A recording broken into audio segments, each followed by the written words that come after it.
Friends, இந்த வீடியோவில் நம்ம சூப்பரான ஒரு தகவல் பற்றி தாங்க பார்க்க போகிறோம். இந்த பத்திரப்பதிவு துறையில் பார்த்தீங்கன்னா, நேரடி வருகையில்லா ஆவணப்பதிவு அப்படிங்கிற அந்த புதிய திட்டத்தை நேற்றைய தினம் நம்முடைய தமிழ்நாடு முதலமைச்சர் அவர்கள் துவங்கி வச்சிருக்கிறாரு தலைமை செயலகத்தில்.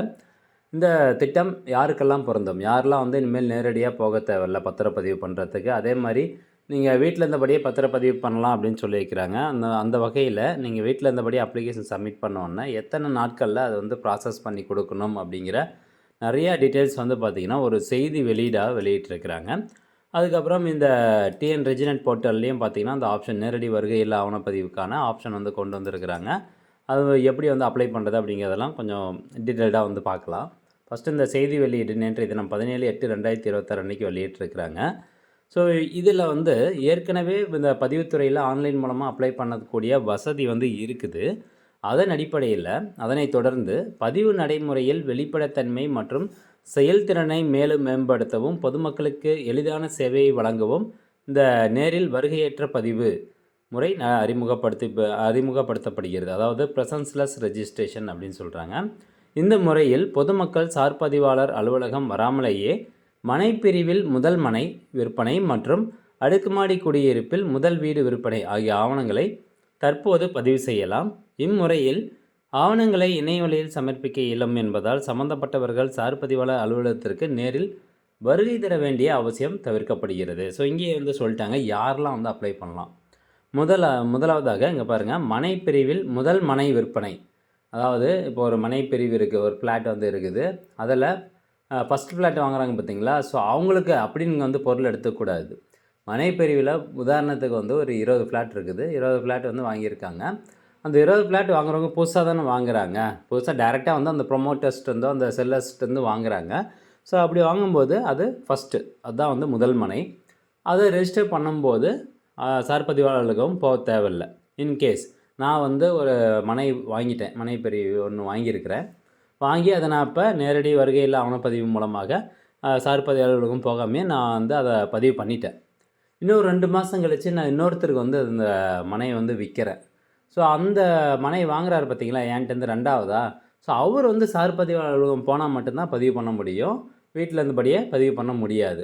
அதாவது ஃபஸ்ட் டைம் ரெஜிஸ்ட்ரேஷனுக்கு மட்டும்தான் இது வந்து வீட்டில் இருந்தபடியே பதிவு பண்ண முடியும் அப்படின்னு சொல்லியிருக்கிறாங்க. அதே மாதிரி தான் அடுக்குமாடி குடியிருப்பில் ஃபஸ்ட் டைம் ரெஜிஸ்ட்ரேஷன் பண்ணுறாங்கல்ல.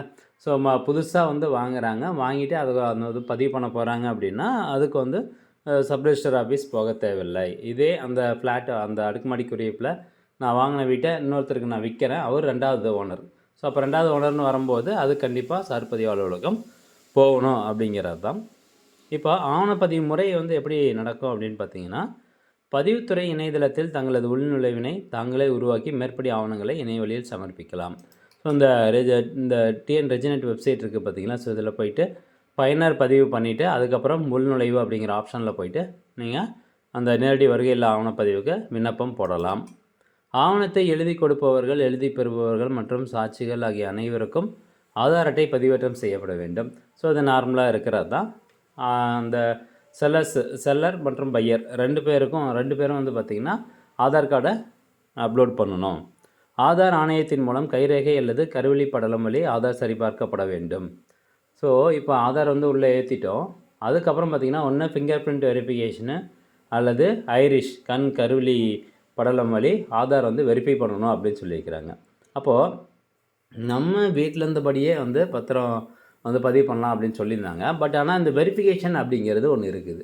அப்போ நம்ம வீட்டில் வந்து இந்த ஃபிங்கர் பிரிண்ட் வெரிஃபிகேஷனாக இருக்கட்டும், இல்லை கண் கருவிழி படலம் வழி ஆதார் சரிபார்க்கப்பட வேண்டும் சொல்லியிருக்காங்க, அந்த வெரிஃபிகேஷனாக இருக்கட்டும், நம்மளால் வந்து பண்ண முடியாது. இன்கேஸ் உங்கள் வீட்டில் வந்து டிவைஸ் இருந்தால் நீங்கள் பண்ணிக்கலாம். அப்படி இல்லைன்னா அப்ளிகேஷன் எல்லாமே ஃபில் பண்ணிட்டு நேரடியாக இ-சேவை மையம் போனீங்கன்னா அவங்க வந்து வச்சுருப்பாங்க, கம்ப்யூட்டர் சென்டரில் அந்த ஃபிங்கர் பிரிண்ட் மிஷின் வந்து வச்சுருப்பாங்க. ஸோ உடனே போய்ட்டு ஆதார் வெரிஃபிகேஷன் பண்ணிட்டு நீங்கள் அப்ளிகேஷன் சப்மிட் பண்ணிக்கலாம். அடுத்தபடியாக இதுக்கான தொழில்நுட்ப தேவைகள்லாம் என்னென்ன அப்படின்னு சொல்லியிருக்காங்க. கண் கருவிழி படலம் ஸ்கேன் செய்யும் கருவி, அதே மாதிரி L1 ஃபிங்கர் பிரிண்ட்டு வந்து இருக்கணும். அதுக்கப்புறம் ஃபோட்டோ எடுப்பாங்க, வெப்கேம் வந்து இருக்கணும். இந்த முக்கிய அம்சங்கள், வருகையில்லா ஆவணப்பதிவினுடைய முக்கிய அம்சங்கள் என்ன அப்படின்னு பாருங்கள். இப்போது நீங்கள் ஆன்லைன் மூலமாக அப்ளிகேஷன் சப்மிட் பண்ண உடனே வித்தின் 24 ஹவர்ஸ் 24 மணி நேரத்துக்குள்ளார சம்மந்தப்பட்ட சார்பதிவாளர்கள் அந்த பத்திரத்தை வந்து ஒன்று பதிவு செஞ்சு கொடுத்துடணும். இல்லை அதில் ஏதாவது வந்து டவுட் இருக்குது அப்படின்னா அந்த பத்திரத்தை அந்த அப்ளிகேஷனை திருத்தத்திற்காக திருப்பி அனுப்பி வைக்கப்படணும். இது 24 மணி நேரத்துக்குள்ளே நடக்கணும் அப்படிங்கிறது இதில் கட்டாயமாக சொல்லியிருக்கிறாங்க. ஸோ வித்தின் 1 டேஸில் வந்து வித்தின் ஒன் டேயில் நம்மளுக்கு வந்து பத்திரப்பதிவு பண்ணி கொடுத்துட்றாங்க. அதே மாதிரி வருகையில்லா ஆவணப்பதிவின் மூலம் இணையவழியில் சமர்ப்பிக்கப்பட்ட ஆவணங்கள் சார்பதிவாளர்களால் தற்போதுள்ள நடைமுறையில் உள்ளபடி சரிபார்க்கப்பட்டு சட்ட விதிகளுக்குட்பட்டு பதிவு செய்யப்படும். இப்போது அந்த பத்திரத்தை வந்து திருப்பி அனுப்புகிறாங்க, எதனா ஒரு கரெக்ஷன் இருக்குது அப்படின்னு சொல்லி அந்த அப்ளிகேஷனை திருப்பி அனுப்பும்போது நீங்கள் என்ன பண்ணணுன்னா 30 நாட்களுக்குள்ளார அந்த திருப்பி அனுப்பப்பட்டிருக்காங்க, அதாவது டவுட் வந்து கேட்டிருப்பாங்க, கேள்வி கேட்டிருப்பாங்க, அதற்கான பதிலை வந்து நீங்கள் 30 நாட்கள் வந்து கொடுத்துடணும். ஆன்லைன் மூலமாக தான் எல்லாமே நடக்கும். ஆன்லைன் மூலமாக இன்கேஸ் எதனா ஒரு பேர்த்தை வந்து தப்பாக அடிச்சிட்டிங்க, அவங்க வந்து திருப்பி அனுப்பிச்சிருக்காங்க அப்படின்னா அதை கரெக்ஷன் பண்ணிவிட்டு அந்த அப்ளிகேஷன் வந்து மறுபடியும் ரீசப்மிட் பண்ணுறதுக்கான டைம் லிமிட் வந்து 30 டேஸ். 30 டேஸ் தாண்டிடுச்சு அப்படின்னா உங்களால் எதுவும் பண்ண முடியாது, நீங்கள் கரெக்டாக பணமும் போயிடும். பதிவு செய்யப்பட்ட ஆவணங்களில் சார்பதிவாளர் டிஜிட்டல் கையொப்பமிட்டு ஆவணப்பதிவிற்காக உருவாக்கப்பட்ட பயனர் உள்நுழைவில் அவை கிடைக்க செய்யப்படும். அதாவது இப்போ ஒன்ஸ் வந்து எல்லாமே ஓகே ஆகிடுச்சு, அவங்க பத்திரப்பதிவு வந்து பண்ணிட்டாங்க, சார்பதிவாளர் டிஜிட்டல் சிக்னேச்சர் வந்து போட்டுருவாங்க. போட்டதுக்கு அப்புறமா எத்தனை நாட்கள் வரைக்கும் டைம் கொடுக்குறாங்கன்னா, உங்களுடைய லாகினில் போயிட்டு அந்த பத்திரத்தை, அந்த அசல் பத்திரத்தை டவுன்லோட் பண்ணுறதுக்கான அந்த டைம் லிமிட் வந்து 60 நாட்கள் வந்து கொடுக்குறாங்க. ஸோ அந்த 60 நாட்களுக்குள்ளார நீங்கள் போயிட்டு அந்த பத்திரத்தை டவுன்லோட் பண்ணிக்கணும். 60 நாட்களுக்கு மேலே ஆயிடுச்சு அப்படின்னா உங்களுக்கு நகல் தான் வந்து கிடைக்கும். அந்த நகல் அப்படிங்கிறது பத்திரம், அந்த நகல் காப்பிங்கிறது பிடிஎஃப் காப்பி உங்களுக்கு பிளாக் அண்ட் ஒயிட்டாக தான் கிடைக்கும், கலர் காப்பியில் வந்து கிடைக்காது. ஸோ அதனால் ஒன்ஸ் வந்து நேரடி வருகையில் ஆவணப்பதிவில் அப்ளை பண்ணி முடித்ததுக்கப்புறம் சார்பதிவாளர் டிஜிட்டல் சிக்னேச்சர் போட்டாங்க அப்படின்னா 60 நாட்களுக்குள்ளார உங்களுடைய லாகினில் போயிட்டு எத்தனை முறை வேணாலும் அந்த அசல் ஆவணத்தை வந்து நீங்கள் டவுன்லோட் பண்ணிக்கலாம்.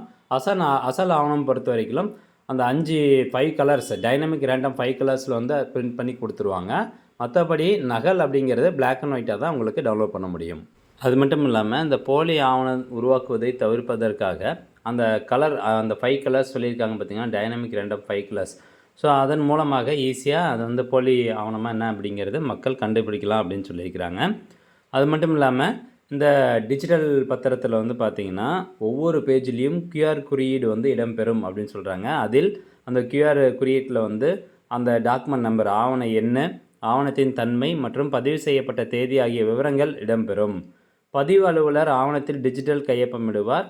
காகித ஆவணத்தில் ஏதேனும் மாற்றம் செய்யப்பட்டிருந்தால் டிஜிட்டல் கையொப்பமிடப்பட்ட ஆவணத்துடன் ஒப்பிட்டு சரிபார்க்கலாம்.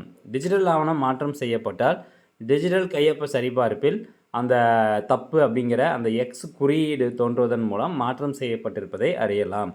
ஸோ அந்த டிஜிட்டல் வெரிஃபிகேஷன், சிக்னேச்சர் வெரிஃபிகேஷன் இருக்கும் பார்த்தீங்களா, ஸோ அது வந்து தப்பு அப்படின்னு சொல்லி வந்துடும். எதனா வந்து சேஞ்சஸ் பண்ணியிருக்காங்க, வித்தவுட் சார்பதிவாளர்னுடைய கவனத்தில் இல்லாமல் அவங்க வந்து மாற்றம் பண்ணியிருக்காங்க அல்லது போலியான ஆவணம் தயாரிச்சிருக்காங்க அப்படின்னா அந்த டிஜிட்டல் சிக்னேச்சரில் எக்ஸ் அப்படிங்கிற குறியீடு வரும் அப்படின்னு சொல்லியிருக்கிறாங்க. ஸோ ஃப்ரெண்ட்ஸ், இந்த தகவல் கண்டிப்பாக உங்களுக்கு பயனுள்ளதாக இருக்கும் அப்படின்னு நினைக்கிறேன். இதுக்கு மேலே இந்த எப்படி வந்து இது நம்ம பதிவு பண்ணுறது அப்படின்னு கேட்டிங்கன்னா, ஒன்ஸ் நீங்கள் இதில் லாகின் க்ரியேட் பண்ணிட்டு உள்நுழைவு அப்படிங்கிறது ஆப்ஷனில் வந்து போயிருங்க. இங்கே பாருங்கள், ஆவணப்பதிவு அப்படிங்கிற ஒரு ஆப்ஷன் இருக்கும். அந்த ஆப்ஷன் வந்து கிளிக் பண்ணிடுங்க. அதை கிளிக் பண்ணதுக்கப்புறமா கீழே வந்தீங்கன்னா நேரடி வருகையில்லா ஆவணப்பதிவு அப்படிங்கிற ஒரு ஆப்ஷன் இருக்கும். இதுக்குள்ளே போயிட்டு உங்களுடைய யூசர் நேமு, பாஸ்வேர்டு இதெல்லாம் போட்டு உள்நுழைவு கொடுத்ததுக்கப்புறமா நீங்கள் ஈஸியாக வந்து பத்திரப்பதிவு வந்து பண்ணிக்கலாம். சிம்பிள் ஸ்டெப் தான். சொத்து வாங்குபவனுடைய விவரங்கள், விற்பவனுடைய விவரங்கள், 2 பேர்த்தினுடைய ஆதார் கார்டு, ஆதாரினுடைய வெரிஃபிகேஷன், அதுக்கப்புறம் பேமெண்ட்டு சப்மிட் பண்ணிட்டீங்கன்னா முடிஞ்சது. அவங்க சார்பதிவாளர் செக் பண்ணி பார்த்துட்டு வித்தின் 24 ஹவர்ஸில் உங்களுடைய பத்திரத்தை அப்ரூவ் பண்ணுவாங்க. அல்லது எதனா சந்தேகம் இருக்குது அப்படின்னா அதை அந்த அப்ளிகேஷன் வந்து ரிவைஸ் பண்ணி அனுப்பிச்சி விடுவாங்க. நீங்கள் மறுபடியும் அதுக்கான பதிலுரை வந்து 30 நாட்களில் வந்து கொடுக்கணும். அது கொடுத்ததுக்கப்புறம் மறுபடியும் சார்பதிவாளர் வெரிஃபை பண்ணி பார்த்துட்டு எல்லாமே ஓகே அப்படின்னா அப்ரூவ் பண்ணிடுவாங்க. அப்ரூவ் பண்ண அந்த தேதியிலிருந்து அடுத்த 60 நாட்களுக்குள்ளார உங்களுடைய ஆன்லைன் அந்த லாகினில் போயிட்டு நீங்கள் அந்த ஒரிஜினல் பத்திரத்தை வந்து டவுன்லோட் பண்ணிக்கலாம். 60 நாளைக்கு மேலே ஆயிடுச்சுன்னா ஒரிஜினல் பத்திரம் டவுன்லோட் பண்ண முடியாது, நகல் பத்திரம் மட்டும் தான் டவுன்லோட் பண்ண முடியும். ஸோ ஃப்ரெண்ட்ஸ், இதுதான் தகவல். இந்த தகவல் நிறைய பேருக்கு ஷேர் பண்ணுங்கள். மீண்டும் அடுத்த ஒரு நல்ல பதிவில் சந்திக்கலாம். நன்றி, வணக்கம்.